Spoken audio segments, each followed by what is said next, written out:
नमस्ते, easy kitchen रेसिपीमा स्वागत छ। आज म हजुरलाई एकदमै युनिक खालको खाजा पुरी पापड रोलको रेसिपी शेयर गर्न जाँदैछु। सजिलोसँग घरमा भएको सामग्रीबाट बनाउन सकिने यो रेसिपी बनाउन सुरु गरौँ। सुरुमा यसको लागि हामीलाई चाहिन्छ डो। त्यसको लागि मैले एउटा ठुलो बाउल लिएँ र यसमा ठुलो कपबाट 1 कप जति पिठो राख्दैछु। यो चाहिँ मैदाको पिठो हो। यसमा अब थोरै तेल राख्ने, हाफ चम्चा जति। तेल राखेसँगै यसमा थोरै नुन पनि राख्ने। नुन राखिसकेपछि यसलाई एकचोटि पहिला राम्रोसँग मिक्स गरिदिने। यतिको मिक्स गरिसकेपछि अब यसमा थोरै थोरै पानी राख्दै यसको एउटा डो बनाएर तयार गर्ने। मैले एउटा कपमा पानी लिएर यसमा थोरै राख्दैछु।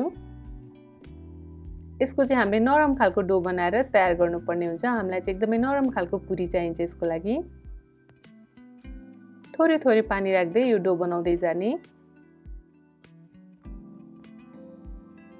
केही बेर यतिको मुसिसकेपछि लगभग यो डो बनेर तयार भइसकेको छ। हामीलाई यतिको नरम डो चाहिन्छ।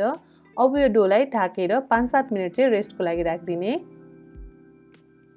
मैले यसलाई 7 मिनट जति रेस्टको लागि राखेँ। यसलाई एकचोटि फेरि राम्रोसँग मार्ने।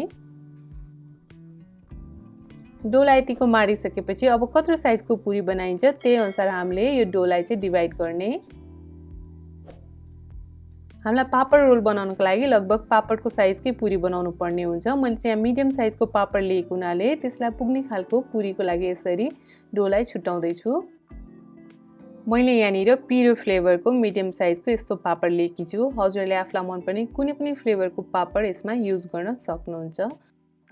अब यो पापडलाई एकछिन साइडमा राख्ने र हामीले पुरीको लागि बेलेर रोटी तयार गर्ने। त्यसको लागि मैले यहाँ पुरी बेल्ने सर्फेसमा थोरै सुक्खा पिठो राखेँ।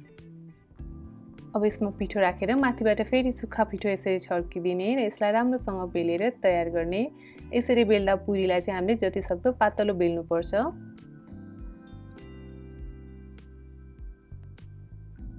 र यो पुरीलाई मैले मिडियम साइजको नै बेलेर तयार गरेँ। जत्रो पापड छ त्यही अनुसारको पुरीको साइज पनि राखेर बेल्ने। यतिको पातलो बेलेपछि यो तयार भइसकेको छ। अब यसलाई एउटा प्लेटमा राख्ने र बाँकी रहेको पुरीलाई पनि त्यसरी नै बेलेर तयार गर्ने। यहाँ मैले सबै पुरीलाई बेलेर तयार गरेँ। अब यसलाई हामीले फ्राई गर्ने। यसको लागि मैले यहाँ प्यानमा तेल तताउन राखिसकेँ। अब यो तातेको तेलमा यो पुरीलाई यसरी फ्राई गर्नको लागि राखिदिने बिस्तारै। यसलाई हामीले धेरै बेर फ्राई गर्नु पर्दैन, केही सेकेन्ड एक साइडबाट फ्राई गर्ने। हामीलाई एकदमै नरम खालको पुरी चाहिन्छ। एक साइडबाट केही सेकेन्ड फ्राई गरिसकेपछि अब यसलाई अर्को साइडमा पनि त्यसरी नै फ्राई गर्ने।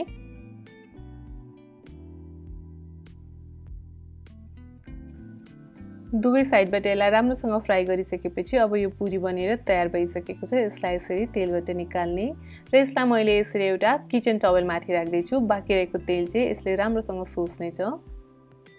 अब यसै गरी पापडलाई पनि फटाफट यो तातो तेलमा फ्राई गरिहाल्ने। तेल मजाले तातेको हुनाले यो पापड एकैछिनमा फ्राई भइहाल्छ। फटाफट तेलमा फ्राई गरिसकेपछि पापडलाई यो पुरीमाथि राख्ने। पापड तातोमा एकदमै नरम हुन्छ र यसलाई जुन पनि सेप दिन सकिन्छ। अब फटाफट पुरीलाई यसरी रोल गरिदिने। हेर्नुहोस् त मजाले रोल भइसकेको छ। यसरी यो पापड पुरी रोल बनेर तयार हुन्छ। अब यो तयार भएको पापड पुरी रोललाई एउटा प्लेटमा राख्ने र बाँकी रहेको पापड पुरी रोललाई पनि यसरी नै बनाउँदै जाने। सुरुमा हामीले पुरीलाई फ्राई गर्ने।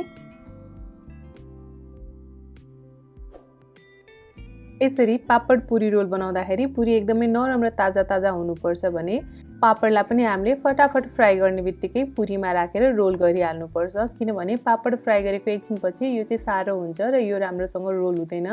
त्यसैले हामीले पापडलाई पनि एकदमै फटाफट फ्राई गर्ने बित्तिकै तातै पापडलाई पुरीमाथि राखेर यसरी रोल गरिहाल्नुपर्छ। अनि मात्र यो पापड पुरी रोल बनेर तयार हुन्छ। यसरी बनाएको पापड पुरी रोल बाहिरबाट सफ्ट हुन्छ भने भित्रबाट पापडले गर्दा यो क्रन्ची पनि हुन्छ र टेस्टी पनि हुन्छ। हजुरले पनि यो स्न्याक चाहिँ एकचोटि अवश्य ट्राई गर्नुहोला। र हजुरलाई मैले बनाएको रेसिपी कस्तो लाग्यो यदि मन परेमा मेरो भिडियोलाई लाइक गरिदिनु होला र आफ्नो साथीभाइहरूसँग सेयर पनि गरिदिनु होला। आउँदो दिनहरूमा पनि यस्तै छिटो मिठो रेसिपीहरूको लागि मेरो च्यानल इजी किचन रेसिपीलाई सब्स्क्राइब गर्न भने नबिर्सनु होला। Thank you.